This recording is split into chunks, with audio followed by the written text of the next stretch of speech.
successful conference, really. Indeed it has. Thank you. Well, it has been a great pleasure to meet you, Sam and Lynn. Yes, we've enjoyed meeting you too, Victor. Yes, it's been great. What a pity you have to go home. Well, all good things must come to an end, but I'm sure we'll meet again. Yes, I hope so. And good luck with your business. I'm sure it will go well. And I wish you every success too. Well, I think we should drink a toast to the end of the conference and to ourselves. Here's to us. Cheers. Cheers. We should keep in touch. Yes. Have I given you my card? Ah, no. Thanks very much. Here's mine. Do you have a card, Lynn? Yes. Thank you. I'll send you an email, and if you're ever in Singapore, you must look me up. We certainly will. And you have my number. When you're next in Sydney, give me a call. We'll have a drink. May I take these? Well, I'd better get going or miss my flight. Have a good flight home. Bon voyage. Goodbye until next time. Goodbye.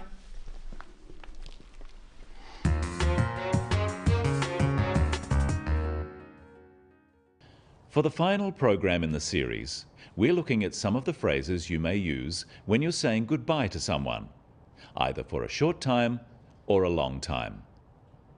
In our example, Victor is from another country, and he's about to go back home.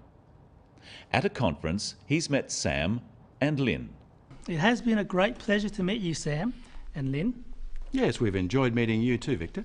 Yes, it's been great. What a pity you have to go home. There are various phrases you can use to express how enjoyable it was to meet someone. Which one you use depends on how well you got to know them. Practice some of these phrases with Victor. It's been a great pleasure to meet you. I have enjoyed meeting you. I'm so glad to have met you. Nice to meet you. The phrase, "nice to meet you," would be used after one short meeting. You can also use this phrase when you are introduced to someone. What about the replies? Practice them with Lynn. Nice to meet you. You too. It's been a pleasure to meet you.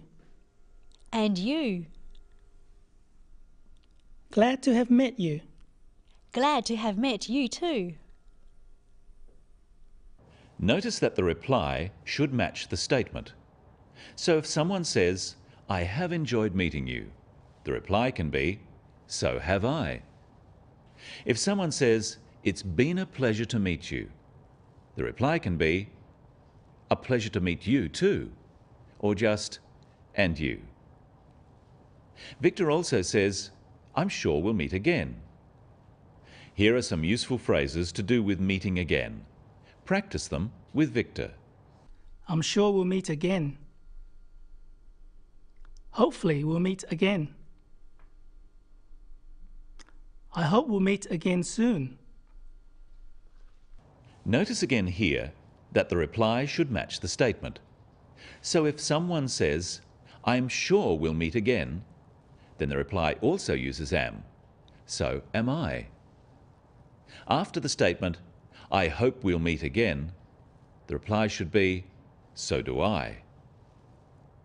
Another part of saying goodbye can be wishing someone well for the future. And good luck with your business. I'm sure it will go well. And I wish you every success too. Sam proposes a toast. Watch how he does this. Well, I think we should drink a toast to the end of the conference and to ourselves. Here's to us. Cheers. Cheers. This is an informal toast. Sam says, "I think we should drink a toast." Another phrase he could use is, "Let's drink to." For example, "Let's drink to the end of the conference," or "Let's drink to our future meeting."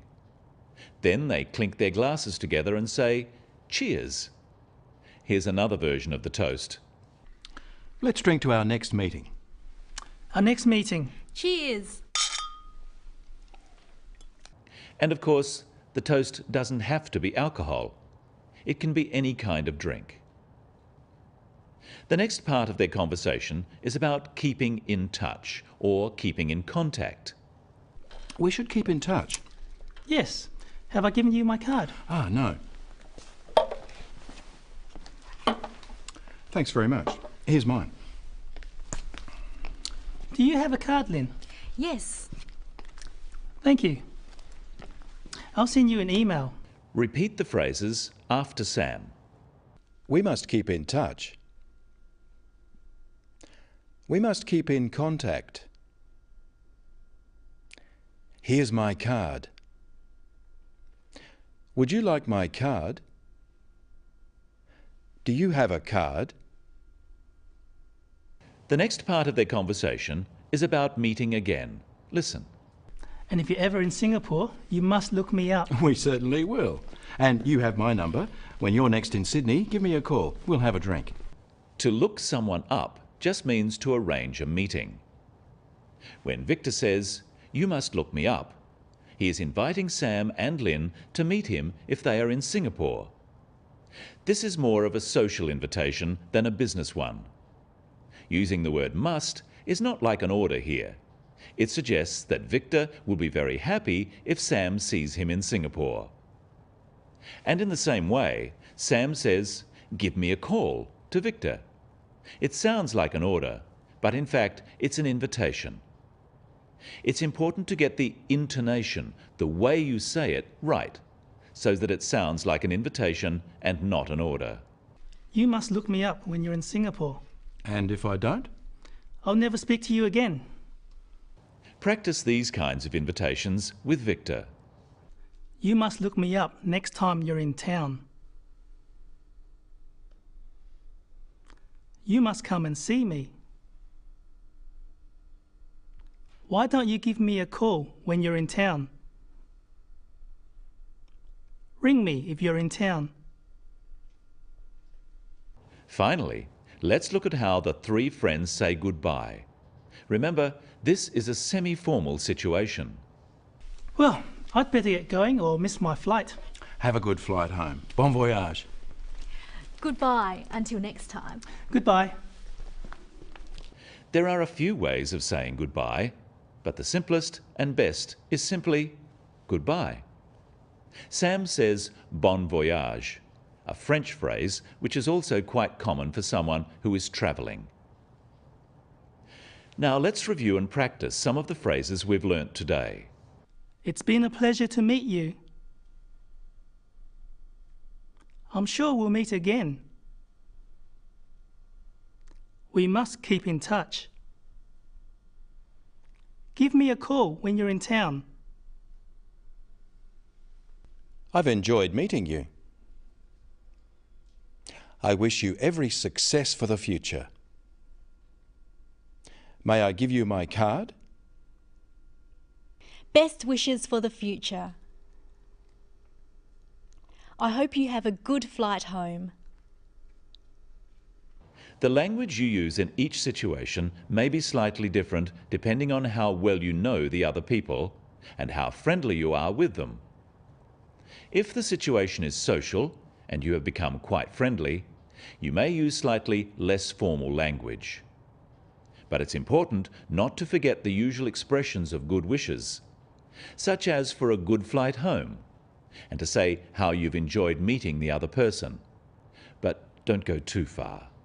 Well, I'd better get going or I'll miss my flight. I'm going to miss you, Victor. So am I. What will we do without you? Be strong. Will we meet again? I know we will. Goodbye. Goodbye, Victor. Bon voyage. You forgot my card! Well, I've enjoyed helping you with the business of English, and I hope you've enjoyed learning some useful phrases and expressions in English, and that you'll be able to put them into practice soon. Goodbye and good luck.